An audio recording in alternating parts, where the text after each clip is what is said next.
maupun kejaksaan, karena saya dengar juga ada tersangka Polri yang melakukan pra-peradilan.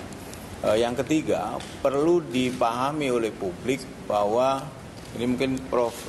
Anto bisa menambahkan, yang kemarin putusan pra-peradilan itu belum merupakan jurisprudensi. Ya. Jadi kami tentu siap menghadapi pra-peradilan itu.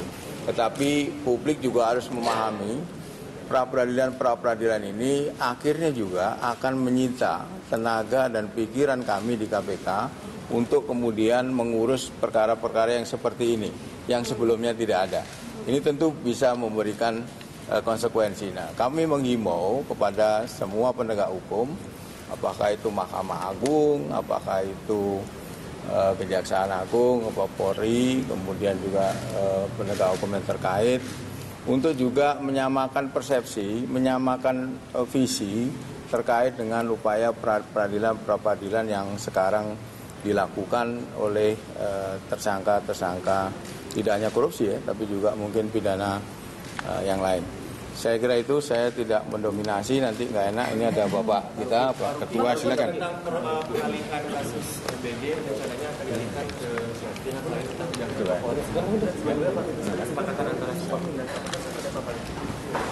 itu yang saya sudah antara lain saya sampaikan kepada Presiden Kepala Negara. Beliau mengatakan itu ada urusan penegakan hukum, urusan antara KPK, Polri, dan Kejaksaan. Beliau tidak mau mengintervensi hal-hal yang seperti itu. Jadi baru besok ya Pak Johan, kita akan bicara dengan pihak-pihak penegak hukum yang lain, Kejaksaan dan Kepolisian, tentang apa yang bisa kita lakukan bersama terhadap kasus ini.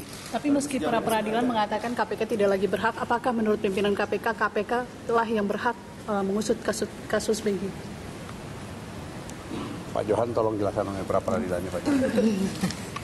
Ya, tadi seperti saya sampaikan bahwa kami menghormati proses hukum. Ya, ini saya sampaikan tidak hanya terkait dengan perkaranya Pak Budi Gunawan, tapi juga perkara-perkara lain. Kalau Anda cermati, kami selalu statement begitu.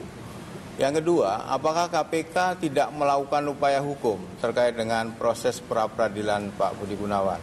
Kami sudah melakukan, yaitu pertama kasasi, ya, dan kasasi itu ditolak. Kemudian kami juga sudah mengirimkan surat ke Mahkamah Agung kalau nggak salah terkait dengan putusan itu. Nah, hal-hal yang itulah yang kemudian mendasari kami berlima ya untuk kemudian memikirkan bagaimana jalan keluarnya ya setelah kita sudah berupaya melakukan kasasi, kemudian juga surat kepada Mahkamah Agung ya. Ini ya saya mungkin nanti mohon dibantu Prof. Anto yang dari detail sisi hukumnya, karena itu tadi seperti sampaikan Pak Ruki, kami akan membicarakan solusi ya, jalan keluar tentu harus tetap berada pada norma-norma hukum ya, bukan tidak di luar norma-norma hukum. Nah, tadi Pak Ketua sudah sampaikan kemungkinan besok atau hari Minggu ya Pak ya, untuk bisa bertemu dengan pimpinan di Kejaksaan maupun pimpinan di Kepolisian. Pak, untuk mereka yang kasusnya sedang mengajukan pra-peradilan tetap diusut nggak sih Pak kasusnya? Oh iya, ini gini, saya perlu tegaskan bahwa proses pra-peradilan yang diajukan oleh tersangka itu tidak serta-merta menghentikan penyidikan. Ya, ini saya tegaskan.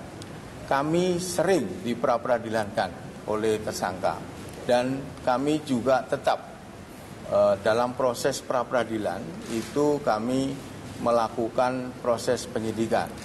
Tentu nanti tergantung dari putusan pra-peradilan ya. Apakah ini dihentikan atau tidak, kita menunggu hasil putusan pra-peradilan. Nah, sebelum putusan pra-peradilan itu dikeluarkan, maka KPK tentu tidak serta-merta menghentikan proses penyidikan. Nah, ini tegas ya. Oke. Saya kira cukup karena kami juga akan sholat Jumat. Ya Pak ya. Pak Ruki, Rabu malam kemarin Bapak bertemu dengan Pak Budi Waseso malam itu agendanya apa Pak? Waktu pas malam-malam pertemuan tertutup Pak. Diam-diam Pak pertemuan dengan Pak Budi Waseso Pak. Makasih ya, aku mau nanti.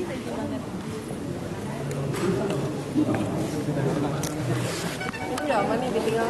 Cokoy nggak ngomong ya?